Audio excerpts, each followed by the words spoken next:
Sensex 2300 points in 3 days। Why and what next, इसके बारे में आज हम बात करने वाले हैं। तो आप लोगों के साथ एक स्क्रीन शेयर करूंगा और फिर वहां पे उस स्क्रीन में सारी चीजें समझाने की कोशिश करेंगे। माहेशमती की जो टर्मिनोलॉजीज हम यूज करते हैं, जैसे कि भलाल देव हो या फिर बाहुबली हो, तो दो और टर्मिनोलॉजीज को जहां पे हम लिंक कर सकते हैं, वो भी काफी इंटरेस्टिंग एनालिसिस आप लोगों के सामने मैं यहाँ पे प्रेजेंट करने वाला हूँ। मैं आशा करता हूँ कि आपको ये वीडियो काफी अच्छा लगेगा। एक स्क्रीन शेयर करता हूँ आप लोगों के साथ। तो जब तक मैं स्क्रीन शेयर करूं, आप लोग चैनल को सब्सक्राइब कर सकते हो अगर अभी तक सब्सक्राइब नहीं किया है तो। एंड थैंक यू, ये प्रोमो कोड अभी भी एक्टिव है। सो प्लीज विजिट investindia.in और वहां पे जाके मॉडल पोर्टफोलियो को सब्सक्राइब कीजिए। 33% का फ्लैट डिस्काउंट आपको मॉडल पोर्टफोलियोज पे 1 साल के लिए मिलेगा। मार्केटिंग बहुत हो गई, चलो बात करते हैं कंटेंट की। सेंसेक्स 2300 पॉइंट्स ऊपर, बहुत सारे रीजंस यहाँ पे जस्टिफाई कर सकते हैं। पहला सबसे बड़ा reason that is easing bond yields. 10 year की जो जिसेक है वो 1.6% से 1.4% तक नीचे आई हुई थी, बट अभी जब मैं ये वीडियो बना रहा हूं तब 10 ईयर जिसेक ऑफ यूएस गवर्नमेंट वो अभी ट्रेड कर रहा है 1.48%। मतलब फिर से बाहुबली थोड़ा खड़ा होने की कोशिश कर रहा है। तो ये टर्मिनोलॉजीज मैं बताऊंगा आपको, काफी अच्छी तरीके से लिंकअप करेंगे। दूसरा, वैक्सीनेशन ड्राइव काफी अच्छा चल रहा है। दो महाराष्ट्र में बहुत ज्यादा केओस हो गया था जो हमने न्यूज में भी देखा, और होपफुली आने वाले 1-2 दिनों में सारी चीजें सेटल डाउन होनी चाहिए। But the vaccination number is growing really very well, so that is a positive sign. Economic indicators की अगर हम बात करेंगे तो जीएसटी का जो नंबर आया है लास्ट मंथ के लिए, that was 1.13 lakh crore rupees. So last year के कंपैरिजन में मेरे हिसाब से कुछ 6 to 7% ये ऊपर आया है। So that is also positive sign. So pre covid levels के काफी ऊपर इकोनॉमिक इंडिकेटर्स हमें दर्शा रहे कि at least from the revenue point of view, government का जो रेवेन्यू है, so that is a positive side. तो इतने जो फैक्टर्स थे वो भी थे। उसके ऊपर और एक चीज हो गई, कल जो रिलायंस इंडस्ट्रीज की जो सब्सिडरी है रिलायंस जियो, उन्होंने मोर देन 55,000 करोड़ रुपीज की बिडिंग स्पेक्ट्रम बाय किए हैं। So that is also very positive sign. और ये इंडेक्स हैवी वेट है, तो इंडेक्स हैवी वेट जब 4-4.5% ऊपर भागता है, सो डेफिनेटली इंडेक्स को एक बहुत ही बढ़िया तरीके से ऊपर की राइज मिलती हुई यहाँ पे हमें नजर आती है। सो वो भी एक रीजन था यहाँ पे।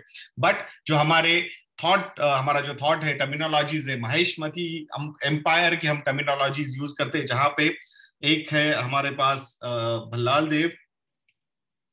जस्ट अ सेकंड,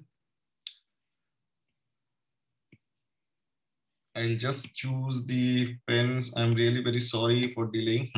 So एक है हमारे भल्लाल देव, जिनको हम इक्विटी मानते हैं। यहाँ पे बहुत सारे लोग काफी खफा हो गए कि सर इक्विटी तो अच्छी चीज है, तो आप उसको क्यों बोल रहे हो वैसे। अभी के सिनारियो में हम बात कर रहे हैं, जब चीजें रैशनल नहीं नजर आती तो फिर उसको थोड़ा सा हम विलन बनाएंगे फॉर सम टाइम। बाहुबली जो है वो हमारी 10 ईयर जीसेक है हमारी, यानी कि यूएस 10 ईयर जीसेक। एंड अभी एक कैरेक्टर हमने यहाँ पे डेवलप किया है, जो लिंक किया है, वो है कटप्पा मामा। कटप्पा जो है वो है इन्फ्लेशन, बट ये भी जो नंबर है ये यूएस इन्फ्लेशन का ही हम कंसिडर करेंगे, बिकॉज हम यहाँ पे यूएस 10 ईयर जिसेक देख रहे हैं, तो यूएस का इन्फ्लेशन ही हमने यहाँ पे देखना चाहिए।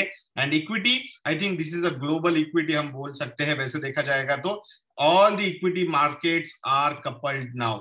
जो भी रिएक्शन यूएस का होता है, नेक्स्ट डे एशियन मार्केट देते हैं, फिर यूरोपियन मार्केट देते हैं, फिर देखा जाता है कि यूएस मार्केट के फ्यूचर्स कैसे ट्रेड हो रहे हैं, उसके हिसाब से सारे रिएक्शंस वहां पे आते हुए नजर आते हैं। अभी भी जब 10 ईयर जिसेक 1.48% तक ऊपर जा चुका है फ्रॉम 1.40% इन लास्ट 2-3 डेज, तो यहाँ पे उसकी वजह से नैस्डैक या फिर डाउ जोन्स, ये जो मार्केट है वो यहाँ डाउन नजर आ रहे हैं, और उसी का इंपैक्ट सीधा सीधा एसजीएक्स निफ्टी पे भी हमें नजर आता है। I am not trying to give you any short term tips यहाँ पे, I am just trying to discuss these things कि भाई ये क्या क्या एग्जैक्टली कैसे किसको क्या रिएक्ट करता है।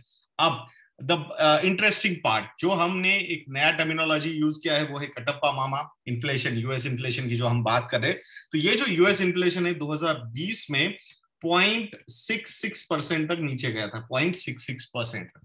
अब जो यूएस गवर्नमेंट है या फिर यूएस का जो फेडरल रिजर्व है, जिसको एक टर्मिनोलॉजी हम देने वाले, वो है देवसेना। सो ये वॉच रख रही है अभी। और कटप्पा मामा देवसेना और बाहुबली को मिलाना चाहते हैं, ऐसा हम बोल सकते हैं। वो कैसे, मैं बताऊंगा आपको। सो यहाँ ये 0.66% तक इन्फ्लेशन नीचे जा चुका था। अब अगर हम बात करते हैं, so current inflation, last month का जो इन्फ्लेशन का नंबर आया है वो है 1.4%। सो कटप्पा मामा 1.4% तक ऊपर आ चुके हैं।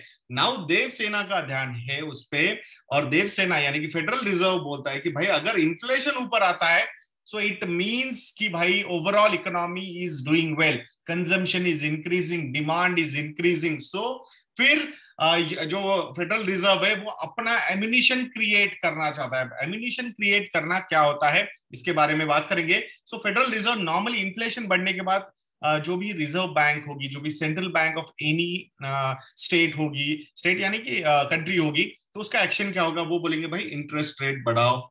अब इंटरेस्ट रेट क्यों बढ़ाने हैं, क्योंकि इंटरेस्ट रेट अगर हम बढ़ाएंगे तो फिर डिमांड कम होगी, डिमांड कम हो जाएगी तो इन्फ्लेशन, हमारे कटप्पा मामा जी नीचे आ जाएंगे। सो अभी क्या सजेस्ट हो रहा है, सारी चीजें क्या हो रही है कि अगर इन्फ्लेशन बढ़ रहा है, सो देन वहां पे आपका जो 10 ईयर जीसेक है वो भी वहां पे बढ़ेगा। वो क्यों बढ़ेगा, वो इसलिए बढ़ेगा क्योंकि फेडरल रिजर्व जो है वो इन्फ्लेशन को कंटेन करने के लिए इंटरेस्ट रेट बढ़ा सकता है। ये सारी चीजें एक दूसरे से लिंक्ड अप है।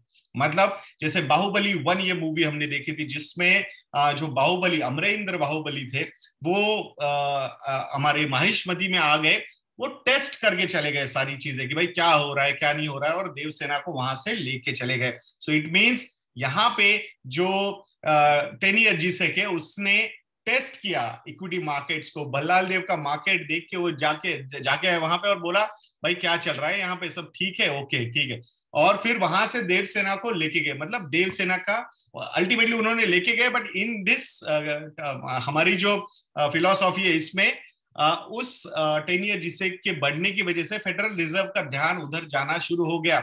और फिर कटप्पा मामा अगर वहां जाके, यानी कि इन्फ्लेशन अगर और ज्यादा ऊपर जाता है, तो predictions for 2021 inflation in US is around 2.4%। तो ऐसा हो ही नहीं सकता कि 2.4% तक इन्फ्लेशन बढ़े एंड फेडरल रिजर्व अपने इंटरेस्ट रेट नहीं बढ़ाएगा। फिर जरूर वो बढ़ाएगा, क्योंकि उसको बाद में इन्फ्लेशन कंटेन भी तो करना है। सो फेडरल रिजर्व अगर इंटरेस्ट रेट बढ़ाएगा, सो ऑटोमेटिकली किसका मतलब, अगर फेडरल रिजर्व ने ऑफिशियली इंटरेस्ट रेट बढ़ाना शुरू कर दिया, फिर हमारे जो बाहुबली है 10 ईयर जिसे, वो 2% क्रॉस करने में कोई उन्हें रोक नहीं पाएगा। सो 100 डिवाइडेड बाय 2, वो 50 के पी रेशो पे आ जाएंगे, एंड देन 40 के पी रेशो पे जो भल्लाल देव मार्केट्स, इक्विटी मार्केट्स यहाँ पे ट्रेड कर रहे हैं, वो महंगे लगने शुरू हो जाएंगे, एक्सपेंसिव दिखेंगे वो वहां पे। और फिर एक्सपेंसिव अगर दिखेंगे, तो फिर ऑल्टरनेटिव इन्वेस्टमेंट जो होगी वो डेट होगी, फिर इक्विटी से पैसा डेट में चला जाएगा। सो ये सारे फैक्टर्स यहाँ पे हो सकते हैं। एंड सो इसीलिए अभी ये सारी टेस्टिंग है। सो व्हाई दिस हैपेंड, तो हमने बोल दिया कि मार्केट अभी ऊपर क्यों जाए, क्योंकि कूल ऑफ हो गई yield, that was the major reason, that's what I feel. अब यील्ड अगर वापस बढ़ गई तो फिर इंडिकेशंस वहां पे आ सकते हैं। सो सारी चीजें अभी हमें कटप्पा मामा की तरफ भी ध्यान देना है। सो एक नया टारगेट दे रहा हूं आप लोगों को कि यूएस का जो इन्फ्लेशन रेट है उस पर भी ध्यान रखिए, मंथ ऑन मंथ जो आंकड़े वो प्रेजेंट करे उस पर भी हमें ध्यान रखना है। 2021 का जो एक नॉर्मल टारगेट मार्केट एनालिस्ट दे रहे हैं वो अराउंड 2.4% का है, तो वहां तक 1.4 से 2.4% जाना will not be difficult. Why, because 1.9 trillion dollar या फिर 1.8 ट्रिलियन डॉलर का जो स्टिमुलस इफेक्ट करने वाला है, उस स्टिमुलस की वजह से वहां पे डिमांड बढ़ सकती है, और अगर डिमांड बढ़ेगी तो फिर इन्फ्लेशन बढ़ेगा, इन्फ्लेशन बढ़ेगा तो 10 ईयर जिसे यील्ड भी बढ़ेगी, 10 ईयर जिसे यील्ड बढ़ेगी तो फिर इक्विटी मार्केट नीचे आ सकता है। ये सारे फैक्टर्स पे हमें ध्यान देना है, और उसके बाद ही हमें पता चलेगा कि भाई कहाँ पे क्या चीजें हो रही है और कैसे एलोकेशन हमने लेने चाहिए। शॉर्ट टर्म में आई थिंक 1.6% का जो 10 ईयर जिसे का यील्ड टच हुआ है, तो वहां तक मार्केट शायद बहुत ज्यादा सरप्राइज ना हो। उसके ऊपर अगर यील्ड जानी शुरू हो गई, then markets will start reacting little aggressively on downward side. तो ये चीज हमने देखना बहुत जरूरी है। सो यहाँ पे दो चीजें देखनी है अभी। फर्स्ट, कटप्पा मामा यानी कि इन्फ्लेशन, यूएस इन्फ्लेशन रेट क्या है और उसका रिएक्शन कैसे दे रहा है बाहुबली यानी कि 10 ईयर जिसे किल, एंड फेडरल रिजर्व जो देवसेना है उसका भी ध्यान इस पे रहेगा। ये दोनों कैसे बिहेव करते हैं उसके हिसाब से नेक्स्ट स्ट्रेटेजी फेडरल रिजर्व की तरफ से आने वाली है। सो मैं आशा करता हूं कि ये एक इंटरेस्टिंग एनालिसिस आपको अच्छा लगा होगा। If you people feel that we are doing a good job तो invest.yadnya.in को विजिट कीजिए और वहां पे जाके हमारे मॉडल पोर्टफोलियोज को सब्सक्राइब करना बिल्कुल मत भूलिएगा। Thank you. ये प्रोमो कोड अभी भी एक्टिव है। 1.76 लाख सब्सक्राइबर क्रॉस हो चुके हैं इस चैनल पे। आई थिंक जल्दी हम 2 लाख का नंबर भी क्रॉस कर देंगे। सो इसीलिए थैंक यू, ये प्रोमो कोड हमने एक्टिव अभी भी रखा हुआ है। So go on our website invest.yadnya.in and use thank you coupon code to get 33% discount on our model portfolio. तो ऐसे वीडियो को लाइक करना, वीडियो को शेयर करना और चैनल को सब्सक्राइब करना मत भूलना दोस्तों। नेक्स्ट वीडियो में मिलते हैं। जय हिंद।